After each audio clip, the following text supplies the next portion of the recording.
This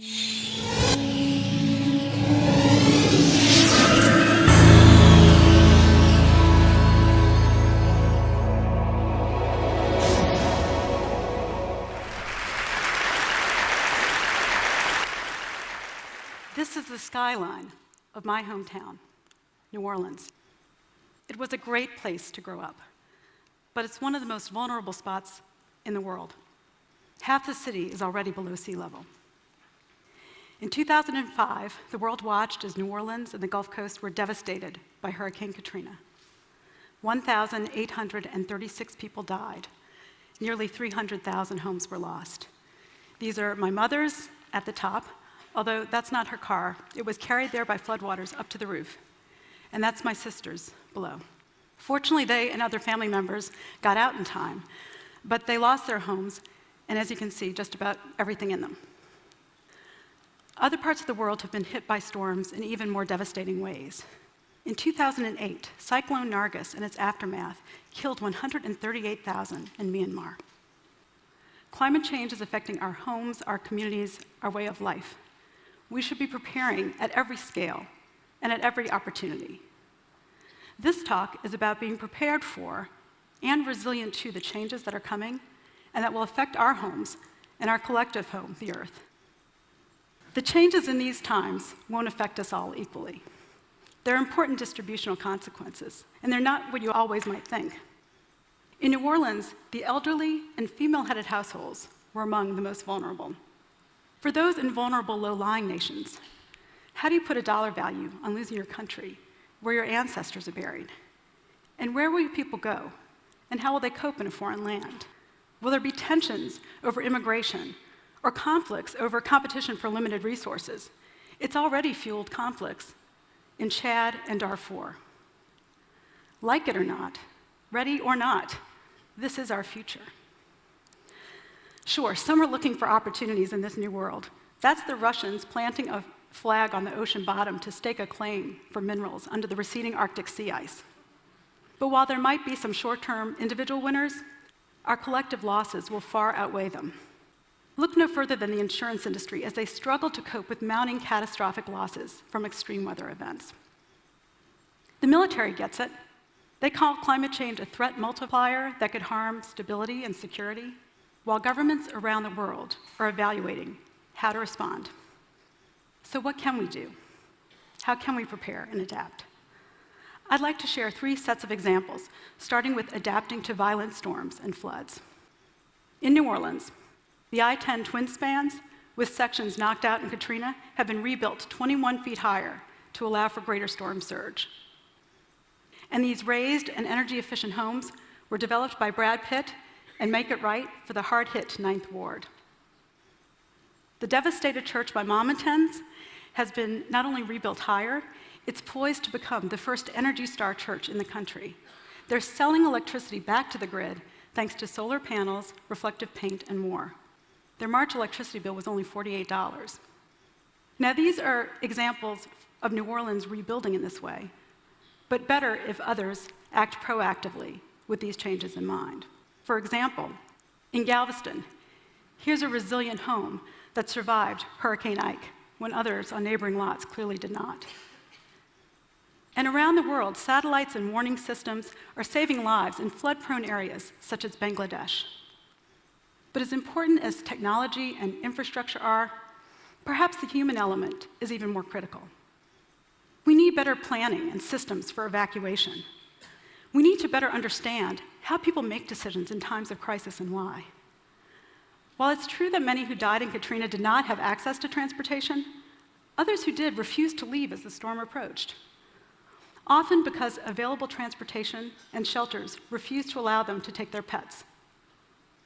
Imagine leaving behind your own pet in an evacuation or rescue. Fortunately, in 2006, Congress passed the Pet Evacuation and Transportation Standards Act. It spells pets to change that. Second, preparing for heat and drought. Farmers are facing challenges of drought from Asia to Africa, from Australia to Oklahoma, while heat waves linked with climate change have killed tens of thousands of people in Western Europe in 2003, and again in Russia in 2010. In Ethiopia, 70%, that's 70% of the population, depends on rainfall for its livelihood. Oxfam and Swiss Re, together with Rockefeller Foundation, are helping farmers like this one build hillside terraces and find other ways to conserve water. But they're also providing for insurance when the droughts do come.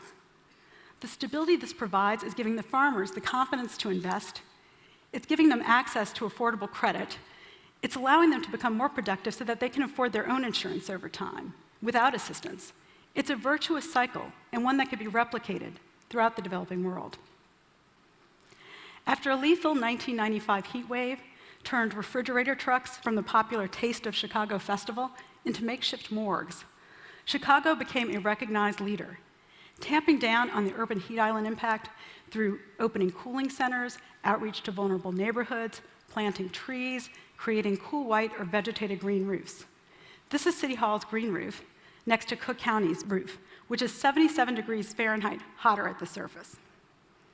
Washington, D.C., last year actually led the nation in new green roofs installed. And they're funding this in part thanks to a 5-cent tax on plastic bags. They're splitting the cost of installing these green roofs with home and building owners. The roofs not only temper urban heat island impact, but they save energy and therefore money, the emissions that cause climate change, and they also reduce stormwater runoff. So some solutions to heat can provide for win-win-wins. Third, adapting to rising seas.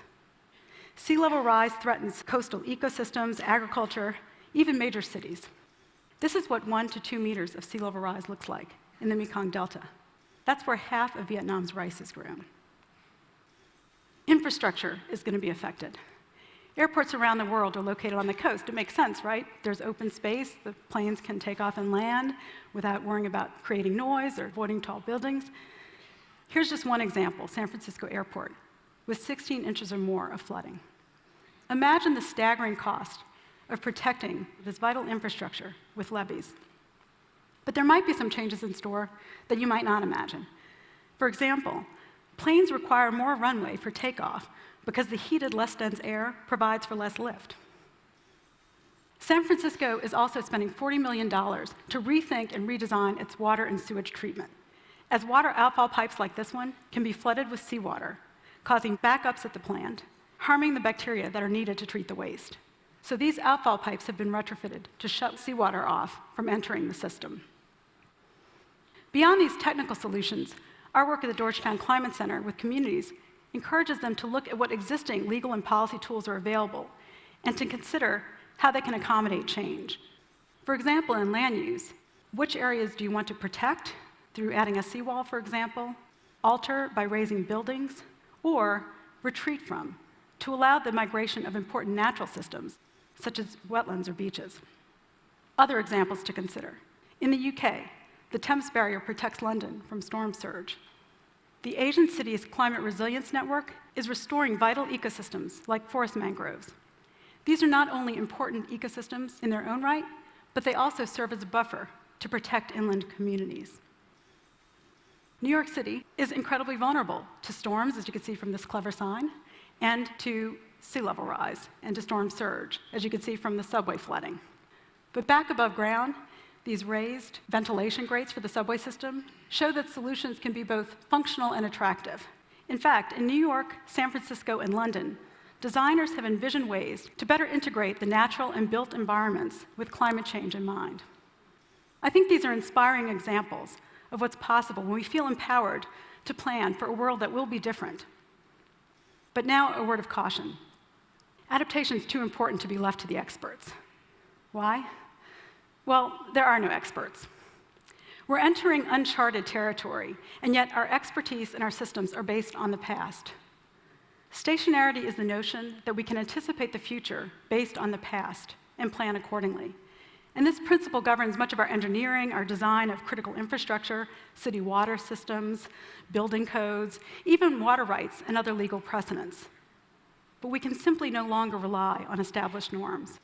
We're operating outside the bounds of CO2 concentrations that this planet has seen for hundreds of thousands of years. The larger point I'm trying to make is this. It's up to us to look at our homes and our communities, our vulnerabilities and our exposures to risk, and to find ways to not just survive, but to thrive. And it's up to us to plan and to prepare and to call on our government leaders and require them to do the same, even while they address the underlying causes of climate change. There are no quick fixes. There are no one-size-fits-all solutions. We're all learning by doing. But the operative word is doing. Thank you.